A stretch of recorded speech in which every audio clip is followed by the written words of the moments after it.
Hey guys, today I'll be explaining the Analects of Confucius 3.6, and without further ado, let's get started. 3.6. The head of the Jisun family was getting prepared to make a sacrifice to Mount Tai. The master said to Ran Qiu, "Can you stop him from going ahead with it?"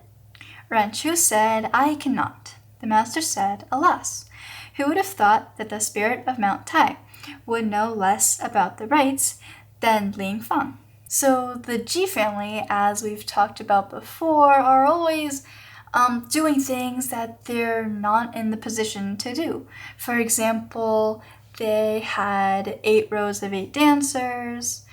They were only supposed to have 4. The emperor was only supposed to have 8. And then they were listening to an ode that only the emperor was supposed to listen to, and now they're making a sacrifice to Mount Tai, which was also only for the emperor. So they're getting into a lot of trouble, basically. And so Confucius asked Ran Qiu, who was both a disciple of his and someone who was working under the Ji family, can you stop him from going ahead with it? And Ran Qiu says, nope. And yes, he was lacking moral courage, as the description on this translation says, but honestly, he just didn't want to lose his job or just get his head cut off, so I think that's pretty logical. But Confucius says Mount Tai, or just anything that is found in nature, knows between right and wrong. They know about the rites, and so they'll probably not accept this offering from the Ji family. And like we've talked about before, this is just what the head of the Ji family is trying to do, is make a sacrifice, but it's not genuine. Like we've talked about before, any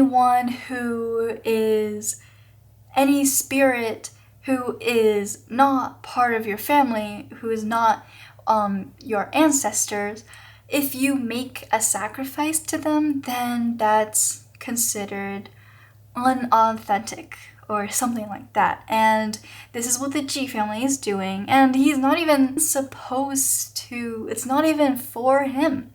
And so Confucius says that the spirit of Mount Tai, and the ancient Chinese people believe that everything had a spirit inside of them.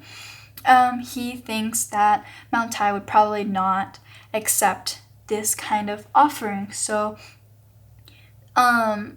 we shouldn't believe that the mountains or anything knows less about right and wrong than a person does. So yeah, I think it's really interesting that Chinese people thought that, and probably still think that, there are spirits inside of things like nature, and also the fact that you can predict someone's personality or what their life is going to be like based on their first breath or their birth date and time or anything like that. Of course, it's not really related to this verse, but I think it's really interesting. And I used to not believe that fortune telling was real or anything, but I learned that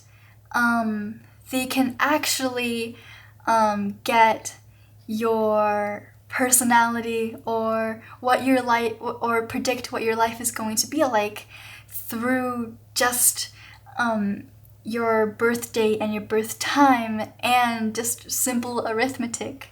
And I think that's really interesting. I hope you find it interesting too, and I really hope to learn it someday so that maybe I can teach it to you guys, or maybe I can tell fortune someday, And yeah, that will be all today, and if you have any questions, please feel free to ask me, and I will be more than happy to answer you. And yeah, have a great day, and I'll see you in the next one. Bye!